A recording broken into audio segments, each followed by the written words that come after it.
Well, hey everybody, welcome back to the Superfoods 101 series brought to you by HolisticHealth.com.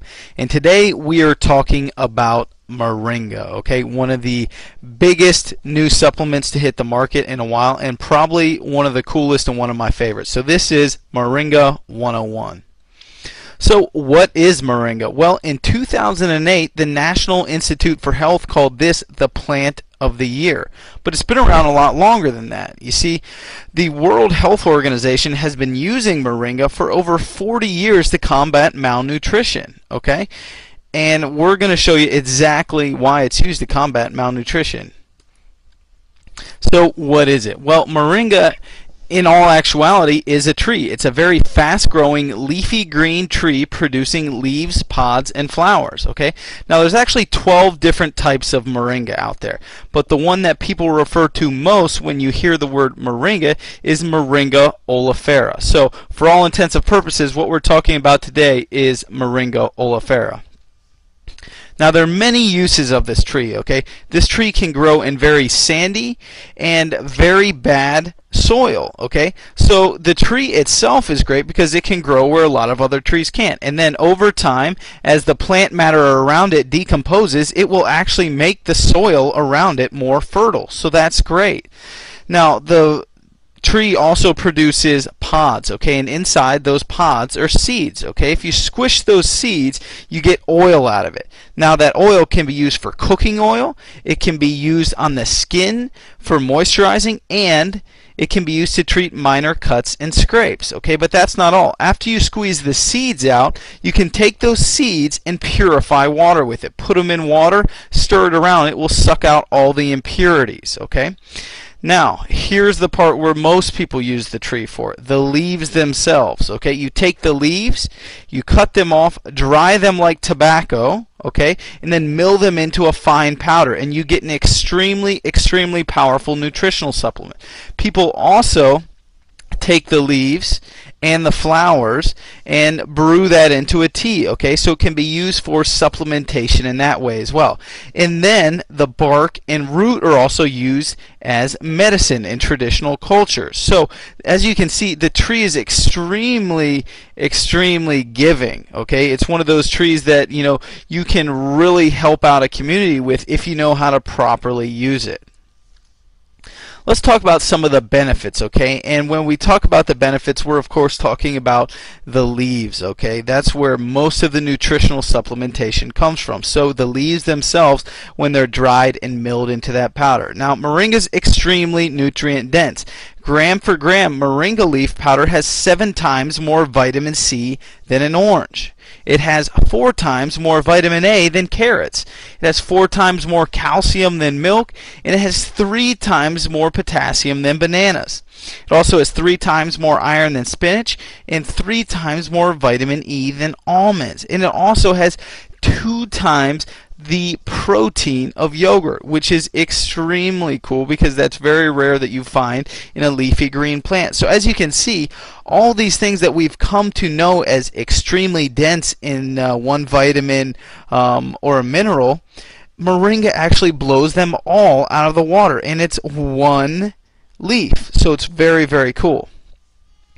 Now, the more and more benefits of moringa are coming up every day, okay? But we do know that it's extremely good for detoxification. Think about how that mashed up seed purifies water. The leaves do the same thing in your body, okay? They purify it of those impurities, okay? So it's extremely detoxifying.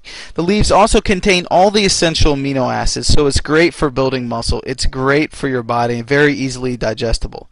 The fact that it's a leafy green protein source is phenomenal. These are very hard to find, okay? So if you can find a good quality plant-based green protein source, that's phenomenal because it's also alkalizing, okay? Green plants are extremely alkalizing, and obviously alkalizing is good because our bodies become acidic over time, but they operate much better when they're alkaline.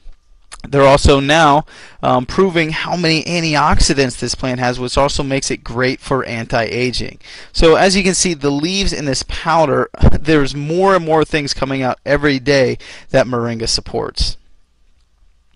So the different forms of moringa available out there, you're going to see a couple different forms. The first form that you're probably going to see is the powder. Okay, this is just your typical moringa leaf powder milled down. You can take this, you can put it into baking, you can put it into smoothies, you can sprinkle it on top of salads and on foods. You can make tea out of it. That's what most people do, is they'll just put this powder in and make a tea out of it. That's one of the best ways that you can actually use it. Capsules should only be 100% moringa leaf powder in a capsule. If there's any other fillers in there, that's not what you want. So make sure you get pure 100% moringa leaf powder capsules. The oil, if it's pure oil, this stuff is great. You can use it on your skin. It's extremely moisturizing and good for your skin. Okay, we talked about the anti-aging and all the antioxidants in there. That stuff's great for your skin. And now we're also seeing it used in cosmetics a lot. But before you go out there and you buy something just because it says it contains moringa, look at the other ingredients in there and look at the company itself to see if it, it's really a good decision. Because just because it contains moringa doesn't necessarily mean that it's going to be good for you or good for the environment in general. So some things to consider here, and these are pretty standard with all the supplements out there. But how is it grown? Okay, is it grown organically? Is it not grown organically? Unfortunately, right now, the vast majority of moringa is grown in India. And it's not to say that there aren't some good farms in India, but statistically and traditionally over time, the products that come out of India, and especially the nutritional products that come out of India, have had a very poor quality control. And it's the same with moringa. You'll see moringas that come out of India that are almost brown. Okay, your moringa should be a bright, vibrant green, just like you see here. It should be that color up top, that bright, vibrant green. Okay, if it's brown, that's not a good moringa. That means it's dead. Okay, so you're going to want to make sure it's green. So how is it grown? Where is it grown?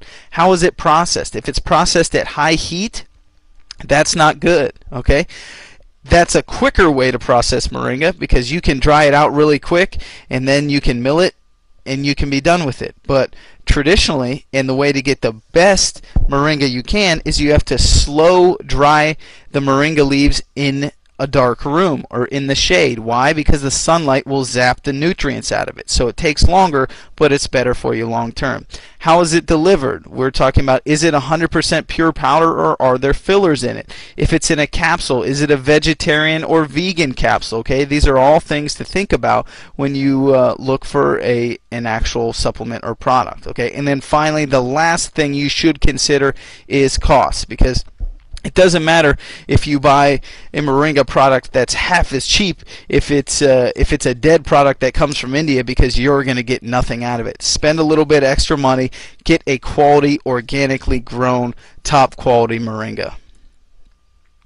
Alright guys, hopefully you enjoyed this Superfood 101 series on Moringa oleifera. This was Moringa 101. As always, we encourage you to learn more. For more tips, recipes, and access to the world's best nutritional information and supplements, head on over to holistichealth.com and get healthy.